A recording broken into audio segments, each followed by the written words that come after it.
Hello दोस्तों, स्वागत है आपका जीएसआईक्यू एजुकेशन के इस यूट्यूब चैनल पे। ये जो हमारा सीरीज चल रहा था मॉडर्न हिस्ट्री का जो घटना चक्र का पॉइंटर। ठीक है, तो इससे ये फ़ायदा है आपको कि एग्ज़ाम से पहले रिवीजन बेसिस के लिए बहुत ही बढ़िया है। और मेरा दावा है कि एक भी प्रश्न आप मॉडर्न हिस्ट्री का गलत नहीं करेंगे अगर ध्यान से जितना भी इसका एपिसोड है उसको अगर ध्यान से 1 से 2 बार देखते हैं तो। ज़्यादा देर का वीडियो नहीं होता है, बस इसको आप 1 से 2 बार देख लीजिए, आपका काम हो जाएगा। मॉडर्न हिस्ट्री से एक भी प्रश्न आपके नहीं छूटेंगे। बीपीएससी के एग्ज़ाम 27 दिसंबर को है, तो उसको ध्यान में रखते हुए मैं मॉडर्न हिस्ट्री का जो पूरा कंप्लीट लेक्चर है मैं कोशिश करता हूँ ख़त्म करने का। 3 लेक्चर ऑलरेडी मैंने इसका अपलोड कर दिया है। अगर आप लोगों ने उसको नहीं देखा है तो प्लेलिस्ट बना हुआ है, वहाँ से आप लोग जा कर के देख सकते हैं उसको। और भी सब्जेक्ट्स के वीडियो जैसे कि एनसीईआरटी साठ संग्रह का, या फिर एनसीईआरटी साठ संग्रह में आपका बायोलॉजी का, फिर से आपको मॉडर्न हिस्ट्री का, फिर से आपको फिजिक्स का, ये सब सारे सब्जेक्ट्स का भी अपलोड किया जा चुका है। वहाँ पे भी आप लोग उसको देख सकते हैं। और वीडियो शुरू करने से पहले आप लोगों से रिक्वेस्ट है कि आप लोग नए हैं इस चैनल पे तो चैनल को सब्सक्राइब कर लीजिए और अपनी सुझाव को कमेंट बॉक्स में अवश्य दीजिएगा। उससे क्या होता है कि हमको मोटिवेशन मिलता है, ताकि और मैं वीडियो आप लोगों के लिए मैं बना सकूं। ठीक है, और अपनी राय भी बताइएगा और लाइक ज़रूर कीजिएगा वीडियो को। चलिए ठीक है, बिना देरी किए हुए मैं इस वीडियो को शुरू करता हूँ। और एक और इम्पॉर्टेंट बात ये है कि टेलीग्राम जो लिंक है वहाँ उसको ज़रूर ज्वाइन कर लीजिएगा, क्योंकि वहाँ पे मैं क्या करता हूँ कि जब भी वीडियो बनाता हूँ वहाँ पे मैं उसका नोटिफिकेशन वहाँ पे अब मैं अपलोड कर देता हूँ, और जिससे आप लोगों को मिल जाए। बेल आइकन को प्रेस कर दीजिएगा ताकि अपडेट का भी नोटिफिकेशन आप लोगों को मिलता रहे। इस मॉडर्न हिस्ट्री का जो पॉइंटर है इसमें 3 लेक्चर मैंने ऑलरेडी अपलोड किया। अगर आप लोगों ने नहीं देखा है तो जाकर के उसको प्लेलिस्ट के थ्रू देख लीजिएगा, और उसका जो लिंक जो है वो डिस्क्रिप्शन बॉक्स में आपको मिल जाएंगे। तो चलिए शुरू करते हैं। गांधी इरविन समझौता। ठीक है, तो गांधी इरविन समझौता में पहला प्रश्न देखेंगे। गांधी इरविन समझौता हुआ मुख्य रूप से जो हुआ था गोलमेज सम्मेलन में कांग्रेस की भागीदारी को सहज करने के लिए गांधी इरविन समझौता हुआ था। और ये समझौता जो हुआ था 5 मार्च 1931 को हुआ था, गांधी इरविन समझौता। ठीक है, आगे है कि वह आंदोलन जिसका स्थगन गांधी इरविन समझौता में किया जाना प्रस्तावित था, सविनय अवज्ञा आंदोलन का। सविनय अवज्ञा आंदोलन महात्मा गांधी ने शुरू किया था। तो इसी गांधी इरविन समझौता इसलिए हुआ कि इसको भी स्थगित कर दिया जाएगा, और गांधी इरविन समझौता में यह प्रस्ताव प्रस्तावित था। गांधी इरविन समझौते के हस्ताक्षरित होने में महत्वपूर्ण भूमिका निभाई थी किसने? तो तेज बहादुर सप्रू ने महत्वपूर्ण भूमिका निभाई थी। इरविन तथा गांधी को दो महात्मा किसने कहा था? तो सरोजनी नायडू ने दो महात्मा इन दोनों को कहा था, इरविन और गांधी को। आगे देखते हैं, गांधी इरविन समझौता में महात्मा गांधी के लाभ को संतावना कहा था किसने? तो एलन कैंपबेल जॉनसन ने गांधी इरविन समझौते में महात्मा गांधी के लाभ को संतावना पुरस्कार कहा था।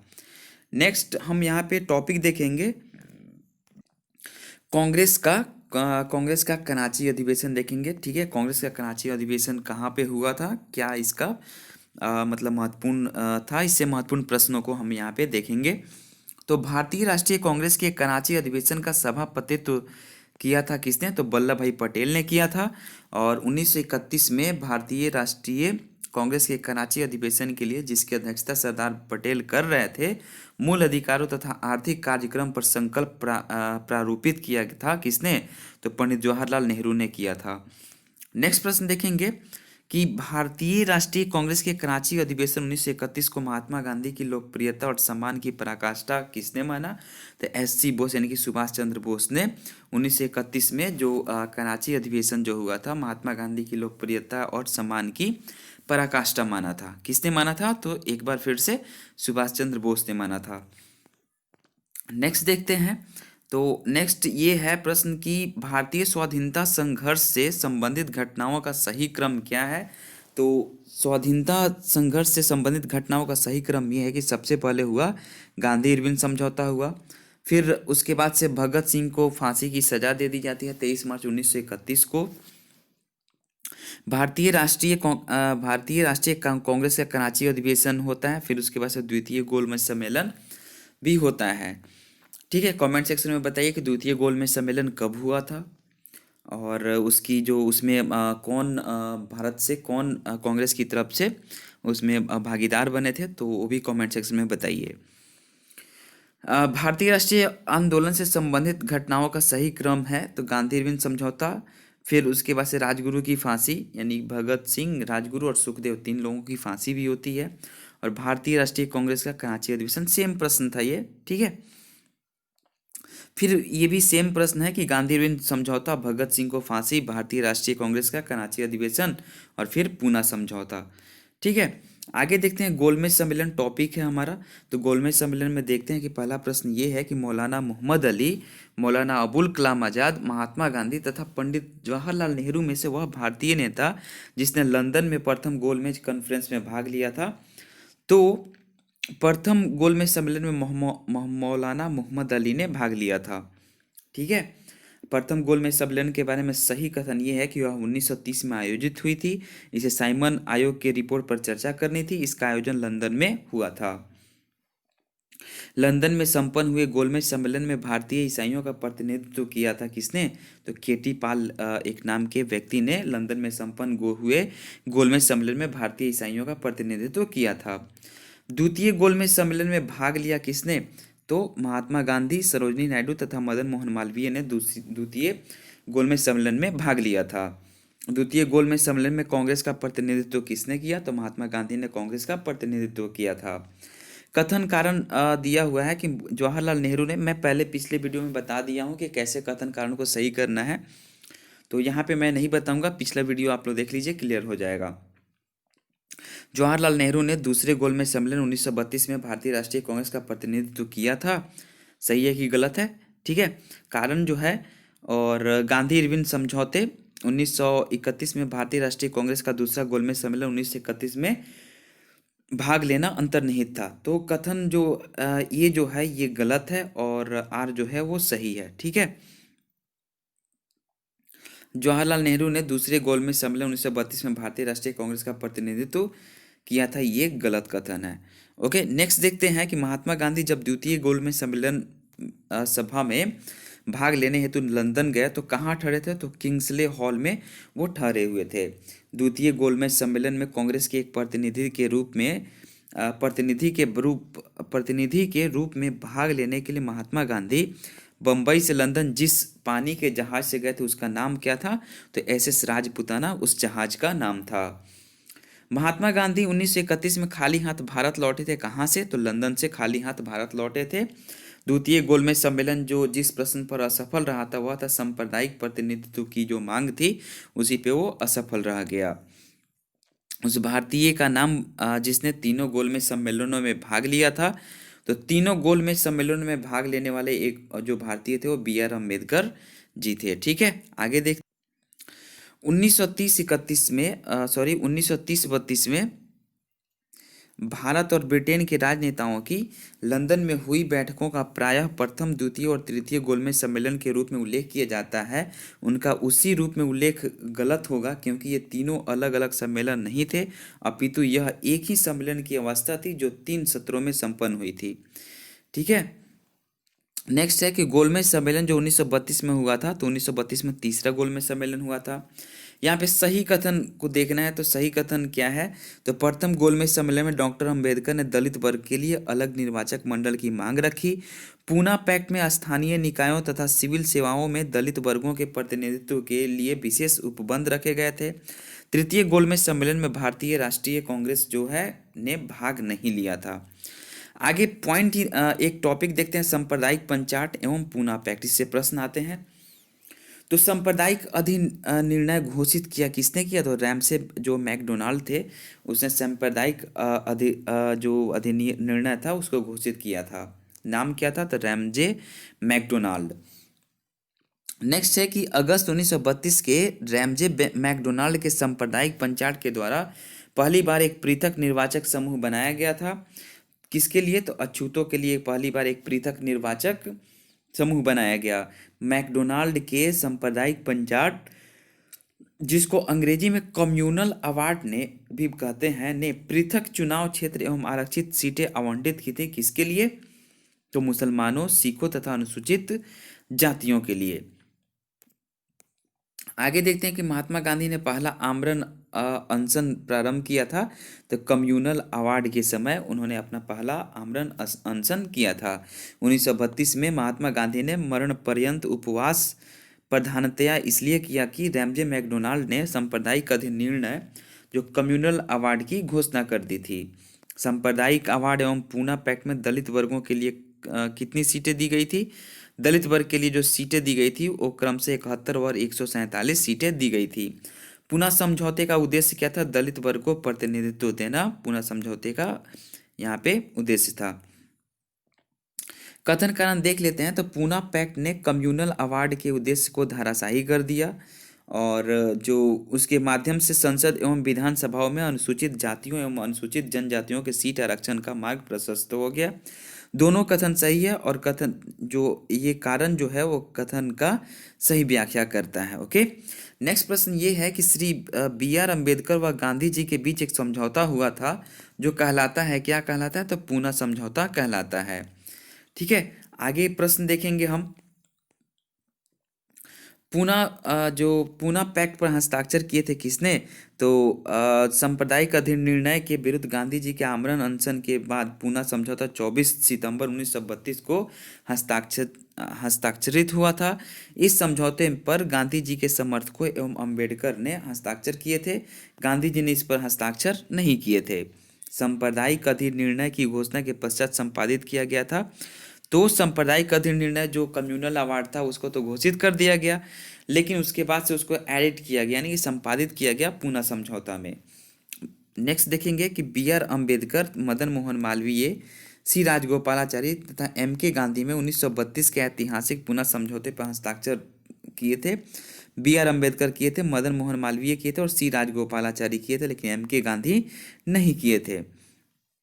1932 में पूना पैक्ट के बाद हरिजन सेवक संघ की स्थापना हुई। इसके अध्यक्ष जो थे वो हरिजन सेवक संघ के, जो पूना पैक्ट के बाद जो स्थापना हुई उसके अध्यक्ष जो थे वो घनश्याम दास बिरला थे। ऑल इंडिया अनटचेबिलिटी लीग, बाद में जिसका नाम बदलकर हरिजन सेवक संघ हुआ, इसके प्रथम अध्यक्ष कौन थे? तो जी.डी. बिरला, यानी कि घनश्याम दास बिरला थे। अखिल भारतीय हरिजन संघ की स्थापना महात्मा गांधी ने की थी और इसके अध्यक्ष जो थे वो घनश्याम दास बिरला थे। दलित वर्गों का जो संघ स्थापित किया गया था वो किसने किया था? तो डॉक्टर बी.आर. अम्बेडकर के द्वारा दलित वर्गों का संघ स्थापित किया गया था। नेक्स्ट है कि महात्मा गांधी क्षणिक भूत की भांति धूल उठाते लेकिन अस्तर नहीं। ये कहा था किसने? Doctor B R. अम्बेडकर ने कहा था कि महात्मा गांधी जो है वो क्षणिक भूत की भांति जो धूल उठाते हैं लेकिन उनका स्तर नहीं है, ये डॉक्टर बी.आर. अम्बेडकर ने कहा था। नेक्स्ट टॉपिक देखेंगे हम कि कांग्रेस समाजवादी पार्टी से संबंधित प्रश्नों को देखेंगे। जो 1934 में कांग्रेस समाजवादी पार्टी की स्थापना हुई थी। देखेंगे कांग्रेस सोशलिस्ट पार्टी की जो पहली बैठक पटना में हुई थी 1934 में हुई थी। एन.एम. रॉय, गणेश शंकर विद्यार्थी, जिसको जी.एस. विद्यार्थी के नाम से भी जाना जाता है, पटमानु पिल्लई तथा आचार्य नरेंद्र देव में से कांग्रेस समाजवादी दल का प्रमुख नेता कौन था? तो आचार्य नरेंद्र देव जो थे वो समाजवादी दल का प्रमुख नेता था। वर्ष 1934 में पटना में अखिल भारतीय कांग्रेस समाजवादी पार्टी के संयोजक कौन था? तो संस्थापक संयोजक जयप्रकाश नारायण थे। नेक्स्ट देखते हैं कि वर्ष 1900 जो मतलब ये पार्टी के जो संयोजक थे वो जयप्रकाश नारायण थे। ठीक है, नेक्स्ट है कि 1934 में कांग्रेस समाजवादी पार्टी का गठन किया गया था किसके द्वारा? तो जयप्रकाश नारायण एवं आचार्य नरेंद्र देव के द्वारा, दोनों लोगों ने मिल करके 1934 में कांग्रेस समाजवादी पार्टी का गठन किया था। बिहार सोशलिस्ट पार्टी के संस्थापक कौन थे? तो बिहार सोशलिस्ट पार्टी के संस्थापक जो थे जयप्रकाश नारायण थे। लोकनायक के नाम से जो जाना जाता है, किसको जाना जाता है? तो जयप्रकाश नारायण को जाना जाता है। जयप्रकाश दिवस मनाया जाता है अप्रैल 1946 में मनाया गया। ठीक है, जयप्रकाश दिवस अप्रैल 1946 में मनाया गया।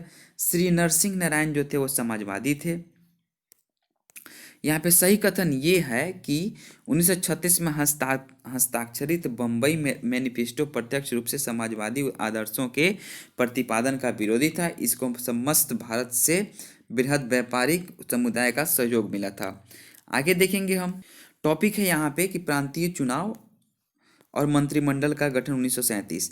ठीक है, तो 1937 में संपन्न विधानसभा चुनाव में इंडियन नेशनल कांग्रेस को पूर्ण बहुमत नहीं मिला। कहाँ पे? तो पंजाब में नहीं मिला। प्रांतीय सरकारों का गठन किया गया था 1935 के अधिनियम के द्वारा किया गया था। 1935 के अधिनियम के तहत कराए गए विधानसभा चुनाव में मद्रास, बिहार, उड़ीसा एवं बंगाल राज्य में कांग्रेस ने पूर्ण बहुमत नहीं प्राप्त किया था। तो कहाँ नहीं किया था? तो बंगाल में कांग्रेस ने पूर्ण बहुमत प्राप्त नहीं किया था। आगे देखेंगे कि बम्बई, असम, उड़ीसा, बिहार में से वह प्रांत जहां 1937 के आम निर्वाचन में भारतीय राष्ट्रीय कांग्रेस को पूर्ण बहुमत नहीं प्राप्त हुआ था। तो भारतीय राष्ट्रीय जो 1937 का जो आम निर्वाचन चुनाव हुआ था उसमें असम में भारतीय राष्ट्रीय कांग्रेस को पूर्ण बहुमत नहीं मिला था। 1937 के चुनाव में कांग्रेस द्वारा बहुमत प्राप्त प्रांतों की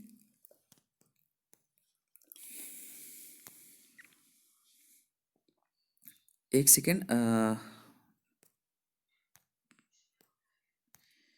हाँ, बम्बई, असम, उड़ीसा तथा बिहार में से वह प्रांत जहां 1937 के आम निर्वाचन में भारतीय राष्ट्रीय कांग्रेस को पूर्ण बहुमत नहीं प्राप्त हुआ था। तो असम में नहीं हुआ था।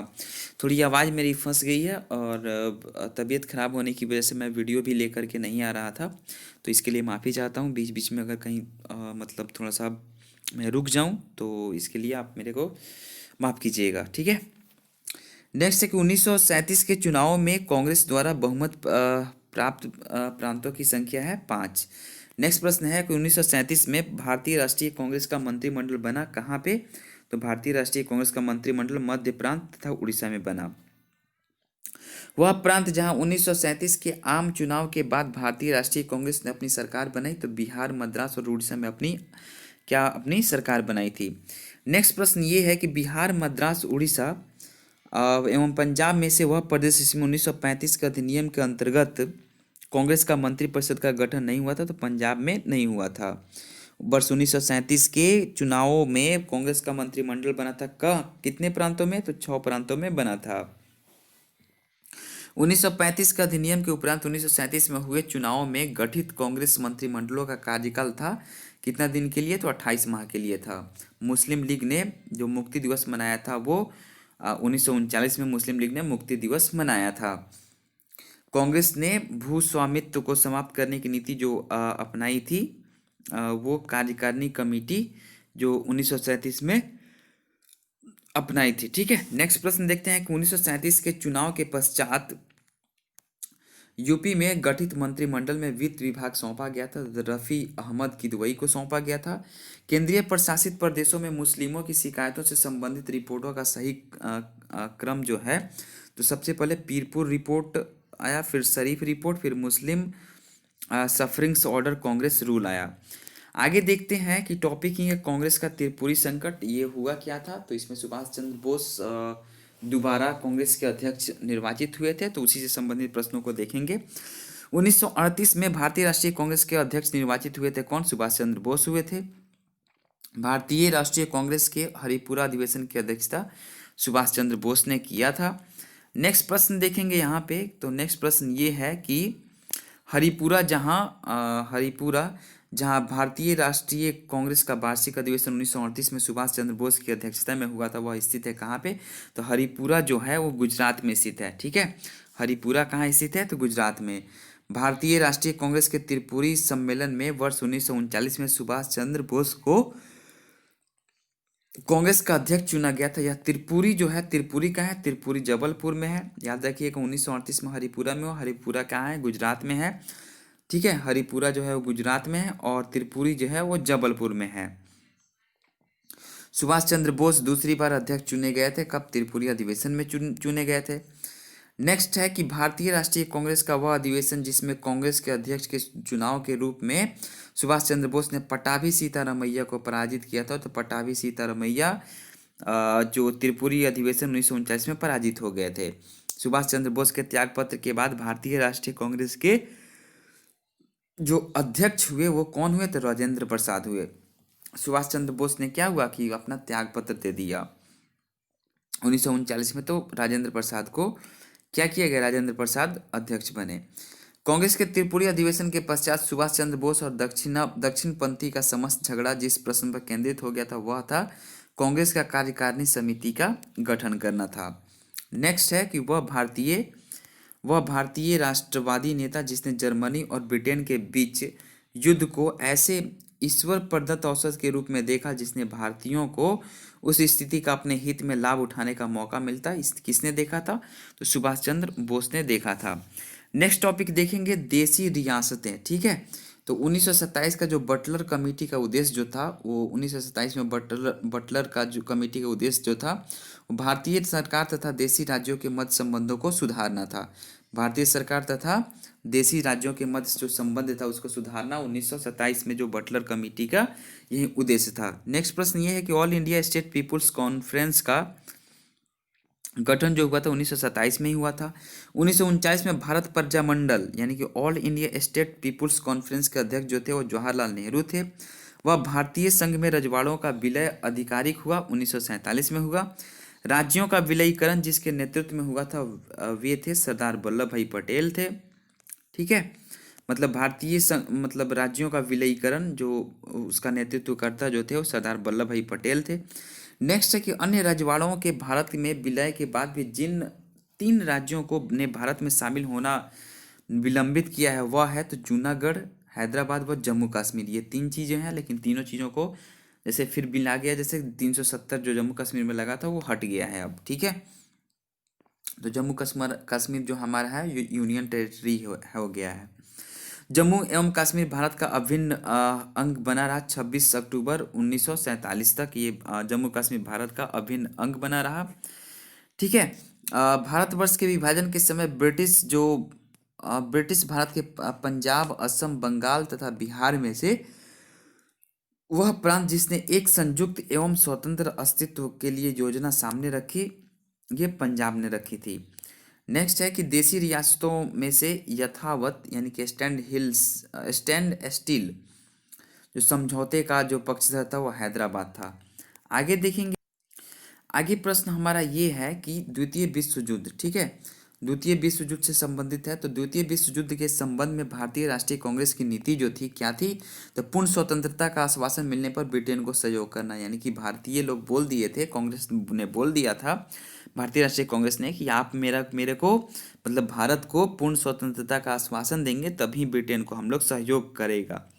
ओके, कथन है द्वितीय विश्व युद्ध में भारतीय राष्ट्रीय कांग्रेस ने अंग्रेजों को सहयोग प्रदान किया था, ये गलत है क्योंकि उन्हें पूर्ण स्वराज प्राप्त होने की आशा थी, ये भी गलत है। ठीक है, दोनों कथन गलत है। नेक्स्ट कथन देखते हैं कि वर्ष 1939 में सभी प्रांतों में कांग्रेस मंत्रिमंडल ने त्याग दे दिया। 1939 में सभी प्रांतों में कांग्रेस मंत्रिमंडल ने त्याग पत्र दे दिया। ठीक है, ये कथन सही है। कांग्रेस क्योंकि जब त्याग पत्र दिया था तभी तो मुस्लिम लीग ने मुक्ति दिवस मनाया था ना। कांग्रेस ने कारण देखते हैं, कांग्रेस ने द्वितीय विश्व युद्ध के संदर्भ में वायसराय के जर्मनी के विरुद्ध युद्ध घोषित कर देने के निर्णय को स्वीकार नहीं किया था। ठीक है, तो ये भी कथन सही है, कारण भी सही है। तो ए और आर दोनों सही है। ठीक है, आर जो है यानी कि कथन जो है, कारण जो है वो कथन की सही व्याख्या करती है। द्वितीय महायुद्ध समाप्त हुआ था 1945 में हुआ था। द्वितीय विश्व युद्ध के समय ब्रिटेन का जो प्रधानमंत्री था वो विंस्टन चर्चिल था। नेक्स्ट देखेंगे कि नेक्स्ट टॉपिक जो है हमारा पाकिस्तान की मांग। ठीक है, तो पाकिस्तान की मांग में देखेंगे हम, तो यहाँ पे हम प्रश्न देखेंगे कि भारतीय मुसलमानों के पृथक राज्य के लिए पाकिस्तान शब्द का प्रयोग जो सबसे पहले किसने किया था? चौधरी रहमत अली एवं उनके मित्रों ने किया था। ठीक है, मुसलमानों के लिए पृथक राष्ट्र का विचार किसने दिया था? सर मोहम्मद इकबाल ने मतलब क्या हुआ था कि पृथक राष्ट्र का विचार दिया था। सर्वप्रथम भारत में एक पृथक मुस्लिम राज्य का प्रस्ताव रखा था किसने? तो मोहम्मद इकबाल ने रखा था। पाकिस्तान के अलग राज्य आंदोलन का नेतृत्व जो है मोहम्मद अली जिन्ना ने किया था। नेक्स्ट देखेंगे हम,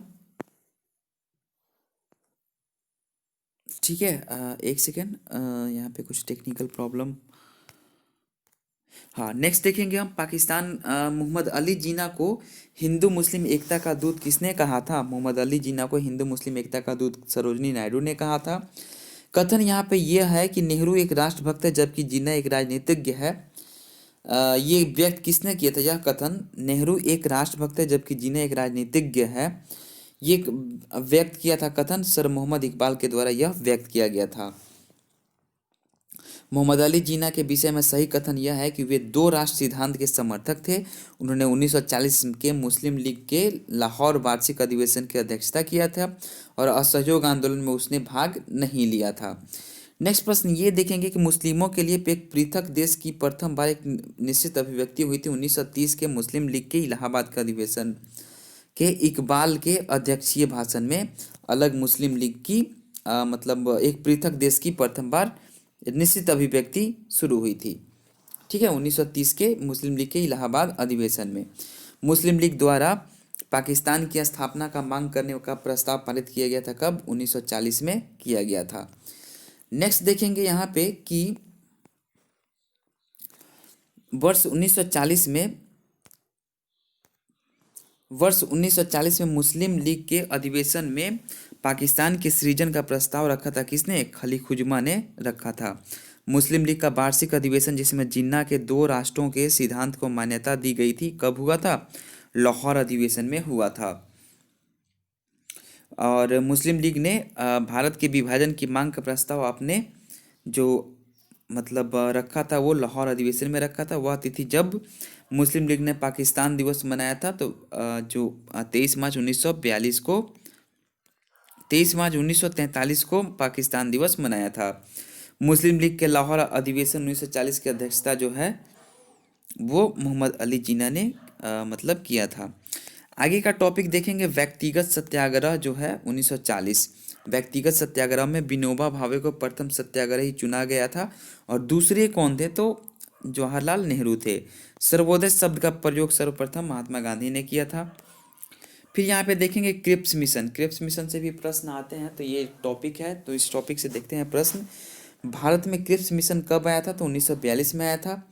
ब्रिटानिया सरकार के प्रस्तावों की प्रारूप घोषणा जो सर स्टेफोर्ड क्रिप्स लाए थे में सम्मिलित क्या था? तो भारत को एक डोमिनियन स्थिति दी जानी चाहिए। सब प्रांतों और राज्यों को मिलाकर एक भारतीय संघ होना चाहिए। कोई भी प्रांत या भारतीय राज्य भारतीय संघ के बाहर रहने का निर्णय ले सकता है। भारत का संविधान भारत की जनता द्वारा निर्मित किया जाए। ठीक है, ये सब स्टॉफर्ड जो क्रिप्स जो थे उन्होंने लेकर के ये आया था। 1942 के क्रिप्स मिशन का एक महत्वपूर्ण पहलू था द्वितीय विश्व युद्ध के तुरंत पश्चात भारत संघ की स्थापना करना और उसे डोमिनियन पद प्रदान करना था। नेक्स्ट देखेंगे कि युद्ध समाप्त होने पर डोमिनियन स्टेट जो दर्जा जो है संविधान सदन द्वारा निर्मित संविधान मान्य कोई भी सूबा भारतीय संघ से बाहर रह सकता था। क्रिप्स मिशन के संबंध में ये कथन जो है वो सही है। वह जिनकी दृष्टि में क्रिप्स प्रस्ताव एक टूटते हुए बैंक के नाम का उत्तर दिनांकित चेक था, यानी कि post dated cheque upon a crashing bank था, ये महात्मा गांधी ने कहा था। ठीक है, पोस्ट डेटेड चेक अपॉन ए क्रैशिंग बैंक। वह प्रधानमंत्री जिसने भारत में क्रिप्स मिशन को भेजा था तो विंस्टन चर्चिल प्रधानमंत्री था जिसने क्रिप्स मिशन को भेजा था 1942 ईस्वी में। क्रिप्स मिशन के साथ कांग्रेस के आधिकारिक वार्ताकार थे कौन? तो पंडित नेहरू थे और मौलाना आज़ाद थे। ठीक है, और 1940 से 46 तक लगातार कांग्रेस के अधिवेशन की अध्यक्षता उन्होंने किसने किया था? तो मौलाना अबुल कलाम आज़ाद ने किया था। गांधी के आंदोलनों को राजनीतिक फिरौती किसने कहा है? तो गांधी के आंदोलनों को राजनीतिक फिरौती कहा है लॉर्ड लिथगो ने कहा है। नेक्स्ट यहाँ पे देख लेते हैं, ये लंबा टॉपिक है भारत छोड़ो आंदोलन। ठीक है, तो इससे बहुत सारे प्रश्न आते हैं, तो देखते हैं। 6 जुलाई 1942 को वर्धा में महात्मा गांधी जी ने कांग्रेस की कार्यकारी समिति में अपने भारत छोड़ो आंदोलन की चर्चा की तथा तब उस समिति के अध्यक्ष जो थे वो मौलाना अबुल कलाम आज़ाद थे। 6 जुलाई 1942 को वर्धा में। ठीक है, 14 जुलाई 1942 को कांग्रेस कार्य समिति द्वारा भारत छोड़ो आंदोलन का प्रस्ताव पारित किया गया था, तो वर्धा में किया गया था। 14 जुलाई 1942 को याद रखिएगा। भारत छोड़ो आंदोलन के समय भारत का प्रधान सेनापति था लॉर्ड वेवेल था। ठीक है, नेक्स्ट देखते हैं। और हाँ, कमेंट में आया हुआ था, ये मैंने देखा कि मतलब आप बहुत फास्ट बोलते हैं। ऐसा आया था कि आप बहुत फास्ट बोलते हैं, तो कृपया धीरे बोल करके रिकॉर्ड करें, ताकि मतलब समझने में और याद रखने में आसानी हो। तो पिछला वीडियो में मैं सच में मैं बहुत फास्ट, इसलिए कि मैं जल्दी जल्दी उसको कवर करने के चक्कर में था। लेकिन इस वीडियो में मैं बहुत स्लो बोल रहा हूँ, तो आप लोग इसको एंजॉय कीजिए, ठीक है। और पिछला वीडियो अगर ज़्यादा फास्ट हो गया है तो यूट्यूब में एक आता है ऑप्शन, 3 डॉट के नीचे, वहाँ पे देता है ना, प्ले स्पीड जो होता है, उसको आप लोग कम करके उसको मैनेज कर सकते हैं, ठीक है। या फिर इस वीडियो को, किसी को फास्ट सुनने की आदत है तो इस वीडियो को भी 1.25 पे या फिर इससे ज़्यादा स्पीड पे करके सुना जा सकता है, ठीक है। आगे देखते हैं, आगे वाला प्रश्न है, ये है कि 14 जुलाई 1942 को कांग्रेस कार्य समिति द्वारा भारत छोड़ो आंदोलन का प्रस्ताव जो पारित किया गया था वो वर्धा में किया गया था। भारत छोड़ो आंदोलन के समय भारत का प्रधान सेनापति लॉर्ड वेवेल था। भारत छोड़ो आंदोलन प्रारंभ हुआ था 9 अगस्त 1942 को हुआ था। भारत छोड़ो आंदोलन का प्रस्ताव जो है बम्बई के जिस मैदान में पारित किया गया था वह था ग्वालिया टैंक, ठीक है। बम्बई के ग्वालिया टैंक में भारत छोड़ो आंदोलन का प्रारंभ करने के पूर्व दिन महात्मा गांधी ने राजसी रियासतों के राजाओं को अपनी जनता की प्रभुसत्ता स्वीकार करने को कहा था। नेक्स्ट है कि यह कथन हम भारत को या तो आज़ाद करके रहेंगे या आज़ादी के प्रयास में दिवंगत होंगे, ये जुड़ा है भारत छोड़ो आंदोलन से संबंधित है। करो या मरो का नारा इसी से महात्मा गांधी ने दिया था। करो या मरो का संबंध है भारत छोड़ो आंदोलन से। बलदेव सहाय ने महाधिवक्ता के पद से त्याग पत्र दे दिया था 1942 में। भारत छोड़ो आंदोलन जो है वो प्रारंभ किया गया था क्रिप्स प्रस्ताव की प्रतिक्रिया में किया गया था। 1942 के भारत छोड़ो आंदोलन से के संबंध में सत्य यह है कि यह आंदोलन स्वतः प्रवर्तित था। इसने सामान्य श्रमिक वर्ग को आकर्षित नहीं किया था, सामान्य श्रमिक वर्ग जो थे इसमें आकर्षित नहीं हुए थे। भारत छोड़ो आंदोलन का नेतृत्व जो है महात्मा गांधी ने किया था। और Hindu Mahasabha, communist party of India एवं यूनियनिस्ट पार्टी ऑफ पंजाब में से भारत छोड़ो आंदोलन का समर्थन नहीं किया। तो उपयुक्त सभी पार्टियां जो थी, यानी कि हिंदू महासभा जो थी, कम्युनिस्ट पार्टी ऑफ इंडिया एवं यूनियनिस्ट पार्टी ऑफ पंजाब में से किसी ने भारत छोड़ो आंदोलन का समर्थन नहीं किया। A.K. आज़ाद, जो मतलब अबुल कलाम आज़ाद जो थे, राजेंद्र प्रसाद, सरदार वल्लभ भाई पटेल तथा जवाहरलाल नेहरू में से 1942 में भारत छोड़ो प्रस्ताव का समर्थन किया था। किसने? तो सरदार वल्लभ भाई पटेल ने भारत छोड़ो प्रस्ताव का समर्थन किया था। 1942 में कांग्रेस के बम्बई अधिवेशन में भारत छोड़ो जो प्रस्ताव पारित किया गया था, जवाहरलाल नेहरू ने प्रस्ताव को पारित किया था। नेक्स्ट है कि भारत छोड़ो का प्रस्ताव का जो आलेख बनाया था किसने? तो आलेख बनाया गया था, महात्मा गांधी ने बनाया था। जब भारतीय राष्ट्रीय कांग्रेस ने भारत छोड़ो आंदोलन प्रस्तावित पारित किया तो कांग्रेस के अध्यक्ष जो थे वो मौलाना अबुल कलाम आज़ाद थे। भारतीय राष्ट्रीय कांग्रेस के लगातार जो 6 वर्षों तक जो अध्यक्ष थे वो अबुल कलाम आज़ाद थे, ठीक है। आगे का प्रश्न देखते हैं हम